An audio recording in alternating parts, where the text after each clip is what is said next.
이제 이 말씀은 누가복음에 있는 그 말씀을 이제 기초로 해서 이제 천사가 이제 나타났습니다.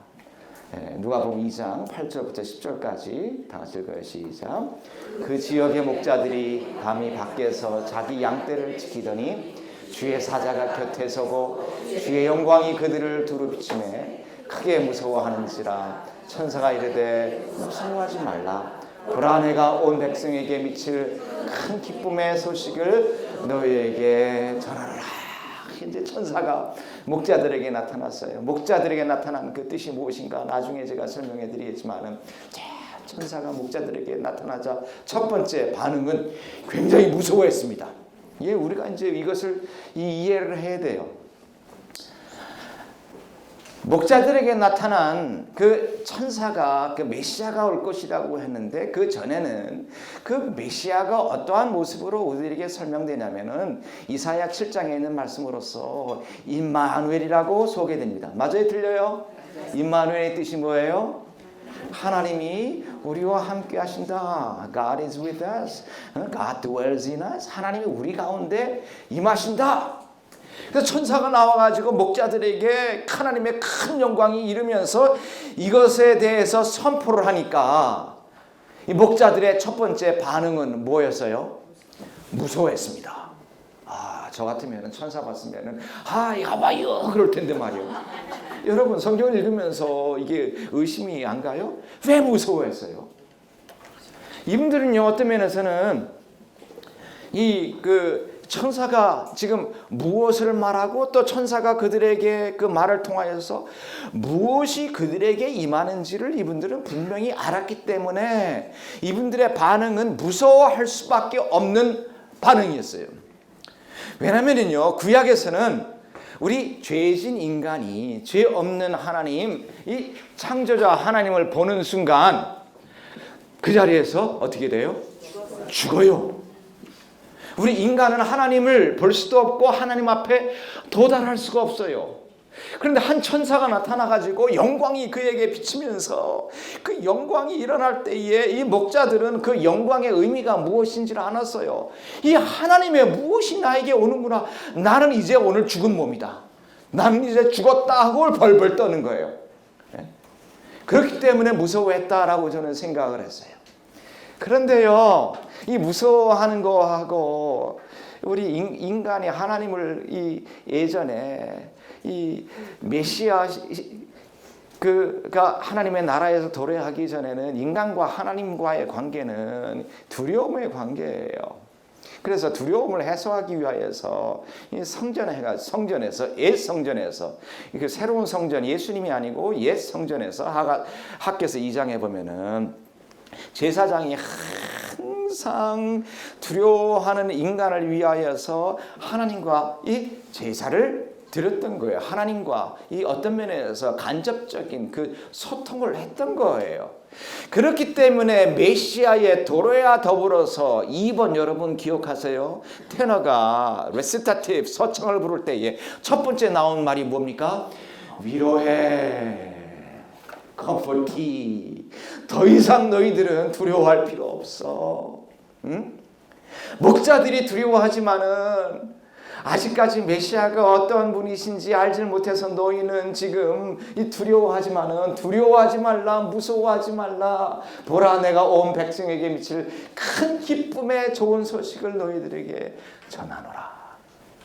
이것이 우리 죄진 인간에게 있어서 가장 기쁜 소식을 지금 천사들이 누구에게 전해요? 목자들에게 전하는 거예요. 저는 그래서 이렇게 생각하겠습니다. 여러분, 인간에게 있어서 진정한 위로는요, 하나님과의 소통입니다. 아멘. 다른 곳에서 여러분 위로를 찾으려고 하지 마세요. 여러분 그런 면에서 얼마나 축복된 분이신지 몰라요. 위로받으신 분이신지 몰라요. 인간의 삶을 통해서 우리들에게 진정한 위로를 주시는 분은 이 하나님밖에 없어요. 하나님과 올바른 관계를 가지고 있을 때, 하나님과 소통할 때에. 그런데요, 또 특별한 사실이 있습니다. 이 주제가 계속 흐르고 있는데 천사가 이제 그 위로의 소식을 가지고 두려워하지 말라, 온 백성에게 이를 기쁜 소식을 내가 너희들에게 전해노라라는 기쁜 소식을 전하면서 누구에게 맨 처음 기쁜 소식을 전하냐면은 성경은 이렇게 증거합니다. 누구에게요? 목자들에게. 물론 우리 13번이 그 피파 그 전원 교양곡으로 해가지고 앞으로 이 왕이신 예수님께서 어떻게 그의 역할을 감당하실 것인가라는 것을 이제 오케스트라를 통해서 그 말을 해주고 있지만은 이 기쁜 소식이 그 전원 교양곡의 주제와 같이 누구에게 그 맨 처음에 전달되냐면은 그 초원에서 그 양을 치던 목자에게, 저희가 생각할 때는 굉장히 지금 아름답죠. 가끔 가다가 우리가 이렇게 도시 빌딩 숲에 살다가 저 외곽으로 가가지고 무슨 뭐 양치는 곳 가면은 이야 참 평화스럽다. 평화스러운 거 겉에서 보면 굉장히 평화스럽지만 여러분 실수로 양을 쳐봐요. 얼마나 힘든 일이에요. 그래서 그 당시에 사실은 이 그 팔레스타인 지방에서 가장 힘든 그러한 직업, 가장 비천한 직업이 바로 양치기였습니다. 근데요, 그 천사가 기쁜 소식을 전하면서 양을 치는 목자에게 나타난 거예요. 사회의 어떤 면에서 이 기쁜 소식이라는 것은 이 주제가 계속 나오고 있어요. 이 세상에서 가장 비천한 자에게, 어떤 면에서 여러분과 제가 가장 비천한 자예요. 죄진 사람이기 때문에 하나님과 이 연결할 수가 없는 그 비천한 자에게, 그러한 사람을 위하여서 메시아가 왔다는 것을 강조하기 위하여서 천사가 목자들에게 이제 그 기쁜 소식을 전합니다. 이제 참고로 여러분 알아두세요. 여기 음악은 소개되고 있지 않지만은 복음서에서 보면은 이제 그 아기 예수가 탄생하면서 특별히 두 그룹에게 첫 번째 보이셨어요. 하나는 목자들에게 보이고 다른 한 그룹은 누구에게요? 동방박사. 저는 이제 동방박사가 뭔가? 동방박사. 동방박사는 유대인이 아니었어요. 이방인들이었어요. 여기서 하나의 이제 의미가 있는 것입니다. 메시아가 오면서 기쁜 소식을 전하는데 가장 비천한 자를 위하여서, 유대인들만을 위해서 메시아가 온 것이 아니고 동방박사에게. 참고로 여러분 알아두세요. 이제 이 아기 예수의 탄생을 알림으로 인해서 메시아가 오심은 가장 비천한 자를 위하여서, 이방인을 위하여서 메시아가 왔다는 것을 지금 그 소프라노 아주 짧죠. 이 레시타티브 서창은 뭐 한 10초도 안 돼. 14번 그렇게 훌떡 넘어가는 거예요. 이제 무슨 말이냐면은 400년간의 예언의 말씀의 침묵 후에 이제 말라기가 구약에서 가장 그 마지막 선지자거든요. 그런데 말라기가 한 주전 400년 정도에 살았어요. 그 후로서는 그 하나님의 계시가 없었어요.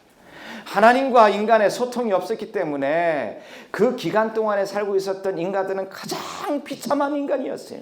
근데 갑자기 하나님의 영광이 임하는 거예요. 갑자기 천사가 나타나가지고 목자에게 하나님의 영광이 임하는 거예요. 그래서 그 하나님이 그들에게 임한 것을 알고 무서워 떨을 때에 두려워하지 말라, 무서워하지 말라. 내가 오늘날 너에게 날 다윗의 자손의 그 아들의 소식을 전하리니 바로 너희에게 주는 기쁜 소식이다. 이제 이 말을 이제 그 소프라노 이 서창과 더불어서 영창으로 우리들에게 말을 합니다. 뭐 음악적으로 보면은 이제 조금 전에 제가 그 오케스트라를 13번 오케스트라를 피파라고 했잖아요. 이탈리아의 그 남부 지역에서 특별히 그 백파이프를 물던 그 목동들의 그 악기, 그렇기 때문에 13번의 음악은 그렇게 높낮이가 그렇게 높지 않습니다. 백파이프가 그렇게 뭐 세련된 악기가 아니잖아요. 그러니까 아주 굉장히 어떤 면에서는 그 굉장히 반복적인 것 같은 그러한 느낌이 굉장히 많이 나타나지만은 이 그 목장에서 어떤 면에서 주는 그 평화스러운 그러한 저희가 있는데, 그 다음에 소프라노가 나올 때는 이제 합스코드가 나옵니다. 그것을 지난번에 잠깐 여러분에게 소개드렸어요. 그것은 이제 전문적인 표현으로 그 세쿠라고 하는데, 세쿠라는 그러한 음악적인 기법, 오케스트라가 나오기 전에 이 합시코드 이 반주만을 가지고 대개 이제 반주가 아니고 대개 그 코드만 타르륵 쳐줘요. 그것은 이제 핸델이, 제가 이해하는 것은 무엇을 지금 염두에 두고 했냐면은 이 대개 합시코드가 코드를 딱 줄 때는 어떠한 신비스러운 일을 나타날 때 그러한 식으로 표현했다고 저는 해석하고 있어요, 핸델이. 그래서 이제 천사가 나와서 이제 꽉 말을 할 때 이것은 정말로 인간이 이해할 수 없는 일이다. 신비스러운 일이에요. 천사가 나타난 것도 신비스러운 일이고, 천사가 나타나는데 제사장에 나타난 것이 아니고 이 들에서 양치던 그 이 목자들에게 나타나는 것도 정말로 신비스러운 일이야. 여러분, 이게 성경에서 말하는 신비입니다. 에? 여러분, 하나님 나에게 신비를 보여주옵소서. 그런 기도하잖아요. 이 세상에서 가장 신비가 뭔지 아세요? 가장 이해 못하는 거. 여러분과 나 같은 사람을 하나님께서 구원해 주셨다는 거, 여러분 생각할 때 아이고 그건 당연한 일이지 그렇게 생각할지 모르겠지만은 꿈 깨세요. 이게 가장 신비야. 아멘이요. 여러분 메시아 음악을 들을 때 이건 정말로 일어날 수 없는 일인데 그것이 목자들에게 일어났고 그것이 나에게도 일어났다. 그것을 핸델은 그 세코라는 그러한 음악적인 기법을 통해서 우리들에게 보여주는 거예요. 그리고 어떤 면에서는 여기서는 흔히 일어날 수 있는 어떠한 주제예요. 양치는 이 목자들에게 아주 가장 흔한 소재로 이 메시아가 어떻게 우리에게 나타나시고 어떠한 사역을 할 것인가라는 것을 보여주고 있지만은, 그런데 여기서 세코라는 그 음악적인 기법을 통해서 우리들에게 주는 것은 가장 흔한 소재로 시작되지만은 가장 특별한 이야기로 연결이 됩니다. 가장 특별한 이야기가 뭡니까? 그 천사가 그에게 나타나며 이 부분에서 서창의 그 정점이 일어납니다. 그리고 나서 이제 15분 서창이 계속 이제 나오는데, 서창 두 개가 이제 짧게 나옵니다. 서창. 되게 이제 서창이라는 뜻은 여러분 아시죠?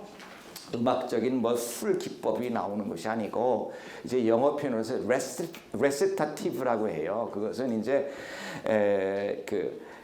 어떠한 그 아리아 전에, 영창 전에 음악의 폼으로 우리가 딱 나오기 전에 어떠한 메시지를 전할 때 되게 좀 자유스러운 기법으로, 그러니까 물론 음은 있어요. 음은 있지만은 말하듯이 짧게, 무슨 말인지 아시겠어요? 말하듯이 하는 것을 우리는 레시타티브 서창이라고 하는데, 서창이 연이어서 두 개가 나옵니다. 이제 14번에서 천사가 나타나기를 거기까지 나타나는데, 이제 천사의 메시지가 무엇인지 15번에 딱 소프라노, 13번부터 21번까지의 주인공은 소프라노입니다. 소프라노가 나와가지고 이제 서창을 합니다. 오늘 다 같이 읽어요. 시작. 오늘 다윗의 동네에 너희를 위하여 구주가 나셨으니 곧 그리스도 주시니라. 여기서 이제 첫 번째로 다윗의 자손에서 나는데, 지금까지는 임마누엘, 원더풀 카운슬러, 에버래스팅 파더, 더 프린스 오브 피스, 평화의 왕, 그런 식으로 우리들에게 소개됐다 이겁니다. 그렇죠? 근데 비로소 여기서 이제 다윗의 가에서, 다윗의 자손에서 이제 메시아가 온대. 근데 그 이름이 뭐냐?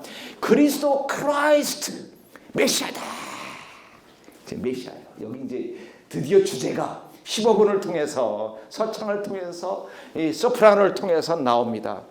하나님께서 드디어 목자들에게 선포합니다. 천사를 통해서 메시아가 도래했고, 메시아가 도래한 것은 누구를 위하여서 메시아가 왔느냐? 메시아가 할 일은 구주예요. 세이비어예요. 우리를 구원하시기 위하여서 메시아가 왔는데, 그의 백성들을 구원하고 모두에게 보이게 될 것을 드디어 15번을 통하여서 이제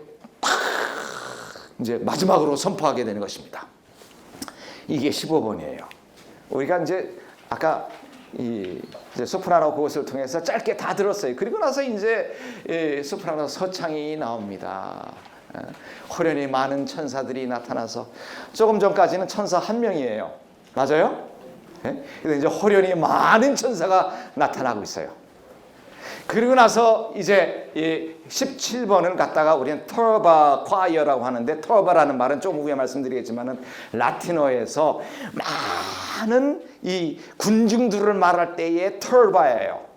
한 천사, 많은 천사, 그리고 많은 군중들이 합창을 해요. 어떻게 보면은 지금 초림 때에 이러한 그 역사가 일어나지 않습니까? 예수님께서 처음 오실 때. 여러분 계시록 20장, 21장, 22장 보세요. 똑같은 패턴이에요. 이제 예수님께서 다시 올 때도 맨 처음에는 이제 24장로들이 이제 그 절하면서 이 찬양하다가, 그 다음에는 이제 이 많은 천사들이 하다가, 그 다음에는 모든 피조물이 그 죽임당한 어린 양께 영원토록 찬양하는 걸로 이제 성경은 끝나고, 또 그렇게 메시아도 끝나요. 이게 이제 15번, 16번, 17번에 나와요. 근데 내용이 뭡니까? 누가복음 2장 13절 여러분에게 말씀드렸죠. 메시아는 이제 인간의 말로서 아무리 훌륭한 말이라도 인간의 말이 한 마디도 쓰여진 것이 아니고 성경 전체를 통하여서 구약과 신약을 통해서 이런 세계의 이 구절을 가지고 이 찰스 제닌스라는 분이 메시아의 대본을 썼어요. 근데 이제 여기서는 신약에서 누가복음 23절에 나옵니다. 다 같이 읽어요. 시작. 호련히 수많은 천군이 그 천사와 함께 하나님을 찬송하여 이르되, 하나님을 찬송하는데 뭐라고 찬송합니까? 17번에 드디어 이제 터바 코러스, 이 터바라는 것은 라틴어로서 크라우드라는 뜻이에요. 모든 군중이 지금 노래한다 이겁니다.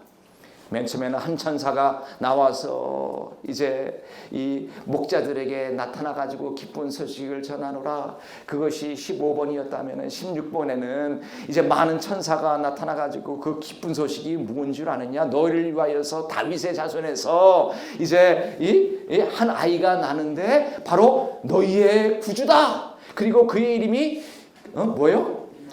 그리스도주다. 이렇게 말을 합니다. 그때에 이제 아주 유명한 합창, 많은 군중들이, 모든 군중들이, 모든 피조물들이 하나님 앞에 찬양합니다. 찬양의 내용은 Glory to God in the highest. 어디서 많이 들어봤죠? 들어봤는데 좀 달라요. 4번, 넘버 4는 뭡니까? Glory of the Lord이에요. 주님의, 주의 영광이에요. 그러니까 테너가 2번과 3번을 통하여서 이제 골짜기가 메워지고 산이 낮아지는 그러한 분이 올 것이라고 할 때 바로 그것이 하나님의 영광입니다 라고 말한 것이 4번이야. 예? 그런데 이것은 전치사만 달라요. Glory of the Lord가 아니고 Glory 뭐요? To God이요. 다윗의 자손에서 구주가 나리니 그의 이름이 그리스도 예수다 라고 할 때 너무나도 하나님 감사합니다. 하나님께 가장 높이 하나님을 찬양합니다. 하나님께 영광을 올립니다. 이거 17번이요. Glory to God in the highest. 이 배경은 누가복음 12장 13절부터 14절. 다 같이 읽어요. 시작. 호련히 수많은 천군이 그 천사들과 함께 하나님을 찬송하여 이르되, 지극히 높은 곳에서는 하나님께 영광이요, 땅에서는 하나님이 기뻐하신 사람들 중에 평화로다 하니라. 그러니까 찬양의 내용은 높이 계신 하나님께 찬양이에요. 제가 여러분에게 말씀드렸죠. 성경의 주제도 그렇지만은 이 핸델 메시아의 그 주제 중에 하나가 바로 하나님을 찬양하고 하나님께 경배하는 거예요. 네? 여기 이제 이렇게 그리스도 주가 우리들에게 구주로서 오신다고 할 때에 많은 그 터바 코러스가 모든 군중이 나와가지고 하나님 감사합니다. 하나님께 모든 영광을 올려드립니다. Soli Deo Gloria 라고 지금 이제 찬양을 했습니다. 네, 여러분 이제 17번 들어보시면 아시겠지만은 17번 이 합창인데요. 17번 합창은 굉장히 쉬워요. 이 음악적으로는 쉬운데 높낮이가 굉장히 많습니다. 잘 못 느끼셨어? 이제 앞으로 제가 이제 이거 설명하시고 집에 꼭 가서 들어보세요.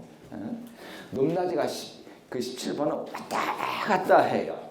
굉장히 낮은 그러한 음도 있고 높은 음도 있는데 그것을 이제 그 당시에 음악적인 용어로서 마들리갈리즘이라고 해요. 마들리갈리즘이라는 것은 그 이탈리아에서 특별히 이 마들리갈은 이 르네상스 후기 음악의 중요한 그 장르인데 아주 이 가사에서 의미하는 것을 문자적으로 이제 이 해석을 해가지고 음악적으로 표현하는 거예요.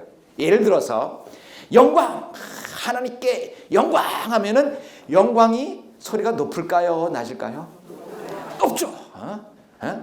그 다음에 in the highest 그 말 나오잖아요.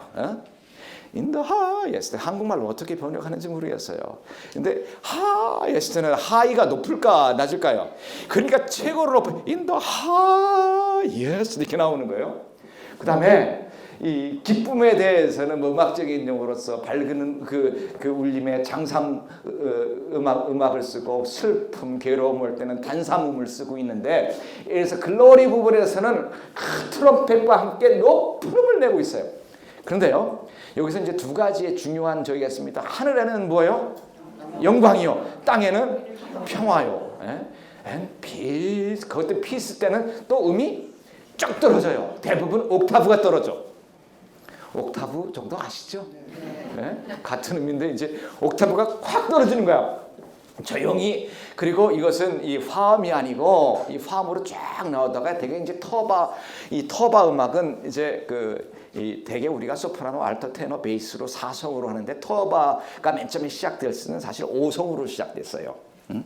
5성으로 시작되고 바하 때는 제가 이 말까지 하면 좀 바하 때는 그것이 8성으로 그게 이제 발전됩니다. 8성 플러스 어떤 때는 보이스 콰이어까지 더해져 가지고 오케스트라, 올겐까지 하는 것이 터바 음악의 이 어떤 면에서 특색 중에 하나인데 그런데 놀랍게도 피스 할 때는 이 5성도 아니고 4성. 제가 4성, 5성 하면 무슨 말인지 아시겠죠? 네. 소프라노, 알토, 테너, 베이스 그것 4성이라고 하는 거예요. 그것이 아니고 유니손으로 피스 그러니까 그 평화도다 이렇게 나오는 거예요. 그 다음에 제가 조금 전에 하면 God in the highest 할 때는 highest 가장 높은 음이 쫙 되고 그 다음에 땅이라는 거, earth라는 것은 땅은 높을까요? 낮을까요? 저는 어려운 질문 안 합니다. 땅은 쫙 또 이제 이 한 옥타브를 낮춰가지고 부르는데, 근데 사실 이 음악에서 이 가장 이 클라이맥스는 굿윌입니다. 굿윌 towards man. 여러분 이제 교재에 나옵니다. 근데 이제 제가 뭐 저도 이거보다 잘한다는 보장은 없어요. 제가 이제 제가 왜 여러분에게 이제 이 영어 로 부르는 합창을 이제 소개해 드리냐면은 합창단도 잘할 뿐더러 사실 이 음악이 지금 핸델이 영국에서 살 때 영어로 썼기 때문에 이것이 원문이기 때문에 가장 이 정확한 표현을 하고 있거든요. 그래서 핸델 가지고 독일에서는 핸델이 독일 사람이다. 지금 이제 영국에서는 영국 사람이다. 뭐 피 터지게 싸워요. 근데 아무튼 핸델이 영어로 썼어. 예? 근데 이 합창단의 이 합창의 이 가장 포커스는 굿윌입니다. 굿윌 그다음에 오케스트라가 굿윌 하고 굿윌. 근데 이 한글 번역에서는 그게 되질 않는 거야. 한글 번역에서는 우리는 보통 이것도 뭐 틀린 번역은 아니에요. 우리가 이것을 생각할 때 두 가지로밖에 생각을 안 해요. 하나님께 영광, 땅에는 평화. 맞죠? 근데 사실 이 키는요. 하나님께 영광도 맞고 땅에서 평화가 있는데 그것을 통해서 이 인간이 받는 축복이 무엇이냐를 가장 강조하는 게 이건데 번역본엔 그것이 없어. 영어 보니까 goodwill towards man. 인간에게는 이게 정말로 기쁜 소식이야. 이것을 어떤 면에서 찰스 제닌스와 핸델이 이것을 작곡할 때는 이것을 강조하기 위해서, 그러니까 여러분 이 곡의 중간에 보세요. 합창이 굿윌, 그러면 오케스트라가 굿윌, 굿윌, 굿윌, 굿윌, 굿윌 쫙 이게 나오는 거예요. 그러니까 이제 이것을 통해서 우리들에게 주는 이 교훈은, 하나님께서 메시아를 통해서 이 땅에 오셨는데 이것은 바로 하나님께 영광이요, 이것은 또 우리에게는 이 땅에는 그 평화야. 근데 왜 땅에서 평화가 이루어질 것인가? 이것이 바로 메시아를 영접한 우리에게는 가장 큰 하나님의 놀라운 축복이다라는 것을 하기 위하여서, 그래서요, 이 메시아를 합창할 때는 이 지휘자나 이 곡을 부르시는 합창단원은 여기서는 이 굿윌이라는 거기에서는 이 가슴이 터져라는 소리로 나와야 되는 거예요. 이거는 정말로 나와 같은 죄인을 하나님께서 구원하셨구나, 하나님께 영광을 올립시다, 땅에는 평화가 이루어졌습니다, 나에게는 뭐냐, 굿윌. 그러니까 여러분 나중에 보세요. 그러니까 제가 이분들이 이 뜻을 알고 찬양을 했다는 것을 제가 느끼고 있어요. 굿윌. 근데 이제 이 번역본에서는 이제 그것이 안 됐어요. 하나님께서 은혜 주시면 자격 있으면 제가 언제 한번 해보도록 하겠습니다. 언제 할지 모르겠어요. 큰 축복 중에 축복이다, 이 말입니다.